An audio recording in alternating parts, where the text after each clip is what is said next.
বিসমিল্লাহির রহমান রহিম। হজরত আবুল হাসান খারকানি রহমতুল্লাহ আলাই 963 সালে ইরানের খোরাসানের খেরকান গ্রামে জন্মগ্রহণ করেন। তার পিতার নাম জাফর ইবনে সালমান রহমতুল্লাহ আলাই।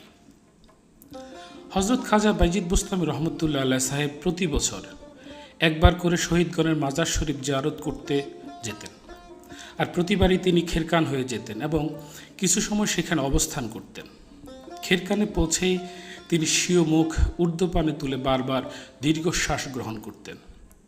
মনে হতো তিনি কোনো বস্তুর সুঘ্রাণ নিচ্ছেন। একবার তার সঙ্গী মুরিদগণ তাকে জিজ্ঞাসা করলেন, হুজুর, আমরা তো এখানে কোনো কিছুর ঘ্রাণ পাচ্ছি না, কিন্তু মনে হচ্ছে আপনি এখান থেকে কোনো ঘ্রাণ অনুভব করছেন। তিনি জবাব দিলেন, এই খেরকান অঞ্চলের জলে স্থলে আকাশে বাতাস থেকে আল্লাহর এক নেক বান্দার সুঘ্রাণ লাভ করে থাকি, যার নাম হবে আলী এবং কুনিয়াত হবে আবুল হাসান। তিনি আমার অপেক্ষা মর্তবা ও মর্যাদায় 3 গুণ বেশি হবেন। হযরত আবুল হাসান খারকানি রহমতুল্লাহ আলাইহি সাহেবের জীবনের প্রায় 20 বছর একটা নিয়মিত অভ্যাস ছিল। তিনি প্রতি রাতে খেরকানে এশার নামাজ আদায় করার পরে সুদূরবর্তী হজরত খাজা বাইজিদ বুস্তামি রহমতুল্লাহ আলাইহি সাহেবের মাজার শরীফে যেতেন এবং সেখানে গিয়ে এইরূপ দোয়া করতেন, হে আল্লাহ, তুমি হজরত বাইজিদ বুস্তামি রহমতুল্লাহ আলাইহি সাহেবকে যেইরূপ ফজিলত দান করেছ, আমাকেও তদ্রূপ ফজিলত বকশিস করো। এইরূপ দোয়া করার পর তিনি খেরকানে প্রত্যাবর্তন করে এশার নামাজের ওযু দ্বারাই ফজরের নামাজ আদায় করতেন। মাজার থেকে উঠে যাওয়ার সময় কখনো তিনি মাজারের দিকে পিঠ ফিরিয়ে যেতেন না, বরং যেদিকে মুখ রেখে পিছন পায়ে প্রত্যাবর্তন করতেন। এভাবে 12 বছর অতিবাহিত হওয়ার পর একদিন হঠাৎ মাজার শরীফ থেকে আওয়াজ শোনা গেল, হে আবুল হাসান, এবার তোমার সময় এসে গেছে, এখন তুমি এক স্থানে বসে যাও। তিনি বললেন, হে বাইজিদ, আমি তো মূর্খ, শরীয়তের মর্ম মাহাত্ম্য অবগত নই, আপনি আমাকে সাহস প্রদান করুন। তখন মাজার শরীফ থেকে আওয়াজ শোনা গেল, হে আবুল হাসান, আমাকে যা কিছু প্রদান করা হয়েছে তা যে সব তোমার বরকতেরই উসিলায়। তিনি বললেন, কিভাবে? আপনি আমার 39 বছর পূর্বের মানুষ।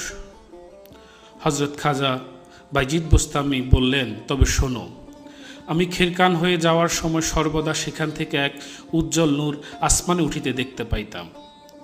অন্যদিকে প্রায় 30 বৎসর পর্যন্ত আমি আল্লাহর দরবারে একটা বস্তুর প্রার্থনা করে আসতেছিলাম, কিন্তু তখনও সে প্রার্থনা আল্লাহর দরবারে মঞ্জুর হয়নি। অবশেষে এহলাম যুগে খবর এলো, বাইজিদ, তুমি খেরকানে যে নূর দেখতে পাও, আল্লাহর দরবারে তাহারি উসিলা দিয়া পুনরায় প্রার্থনা করো, তোমার উদ্দেশ্য সফল হবে। অবশেষে আমি নির্দেশ অনুযায়ী আমল করিয়া আল্লাহর রহমতে আমার প্রার্থনা কবুল হইল। হজরত আবুল হাসান খেরকানি রহমতুল্লাহ আলাইহি সাহেবের এক ভক্ত ইরাকে গিয়ে হাদিস শিক্ষার জন্য অনুমতি চাইলেন। তিনি বললেন, এখানে কি হাদিস শিক্ষাদানকারী কেউ নাই? উত্তরে তার মুরিদ বলল, এখানে কোনো সুপ্রসিদ্ধ মুহাদ্দিস নেই। তিনি বললেন, একজন তো আমি আছি। আমি উম্মি হওয়া সত্ত্বেও আল্লাহ তাআলা তার মেহেরবানিতে আমাকে সমস্ত জ্ঞান দান করেছেন, আর হাদিস তো আমি স্বয়ং রাসূল পাক সাল্লাল্লাহু আলাইহি সাল্লাম থেকে পড়েছি। কিন্তু তার মুরিদ এই কথা বিশ্বাস করল না।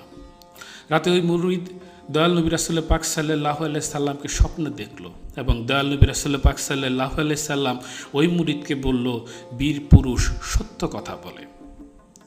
এই স্বপ্নের পরে সকালে উঠে তার কাছে গিয়ে ওই মুরিদ হাদিসের শিক্ষা আরম্ভ করলেন।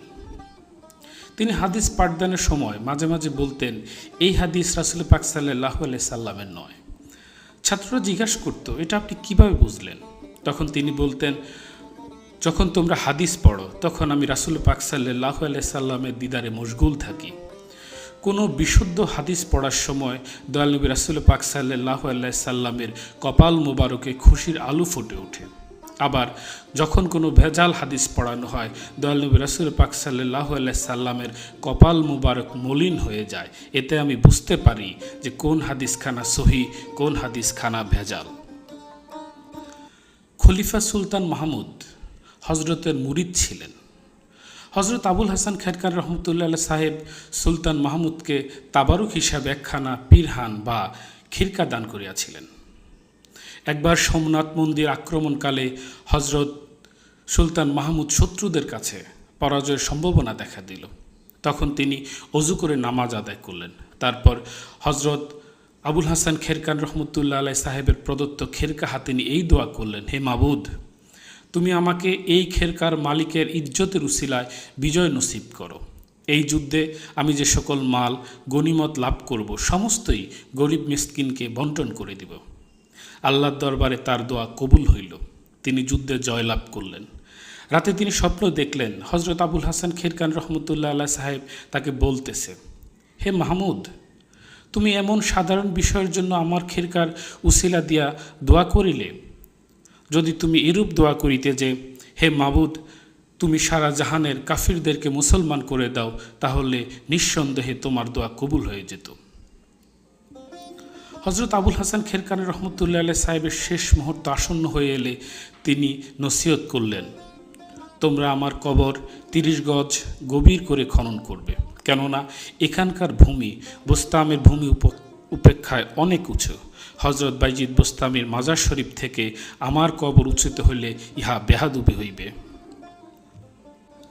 10ই মুহররম 425 হিজরি মোতাবেক 1033 সালে হজরত আবুল হাসান খেরকান রহমতুল্লাহ আলাই সাহেব ওফাত লাভ করেন। হজরত আবুল হাসান খেরকান রহমতুল্লাহ আলাই সাহেব ওফাতের পরে তার উক্ত নসিহতটি প্রতিপালন হল। ওফাতের পরদিন আসমান থেকে একটি বিজলির আলোর ন্যায় আলো চমকালো। অতঃপর মানুষজন তার মাজারের উপর একখানা পরিষ্কার ধবধবে শ্বেত পাথর ও তার নিকটে বাঘের পায়ের চিহ্ন দেখতে পেল। লোকজন মনে করল ওই পাথরখানা সম্ভবত কোনো বাঘ কর্তৃক আনিত হয়েছে। হজরত আবুল হাসান খেরকান রহমতুল্লাহ আলাই সাহেব ওফাতের পূর্বে বলিয়াছিলেন, আমার কবরের উপর একখানা পাথর দেখা যাবে। ওই পাথরের উপর হাত রেখে আল্লাহর দরবারে কোনো কিছু চাইলে আল্লাহ তা অবশ্যই পূরণ করিবে। হজরত আবুল হাসান খেরকান রহমতুল্লাহ আলাই সাহেব ওফাতের পর বহু লোক তাকে স্বপ্নে দেখে জিজ্ঞাসা করিল, আল্লাহ আপনার সাথে কিরূপ ব্যবহার করিলেন? তিনি বলিলেন, আমার আমলনামা আমার হাতে দেয়া হলো। তখন আমি বললাম, হে খোদা, আপনি কি আমলনামার প্রতি আমাকে নিবিষ্ট করতে চান? আমি যা কিছু করেছি তা তো আপনি আমার সৃষ্টির পূর্ব থেকেই জানেন। আমার আমলনামা কিরামুন কাতিবুনের নিকট দিয়ে দেন, তারা পাঠ করুক, আর আমাকে আপনি আপনার সহিত কথোপকথনের সুযোগ দেন। হজরত আবুল হাসান খেরকান রহমতুল্লাহ আলাই সাহেব নকশবন্দিয়া মুজাদ্দিদিয়া তরিকার 7ম খলিফা ছিলেন। এই মহান সাধকের মাজার শরীফ ইরানের খেরকানে অবস্থিত।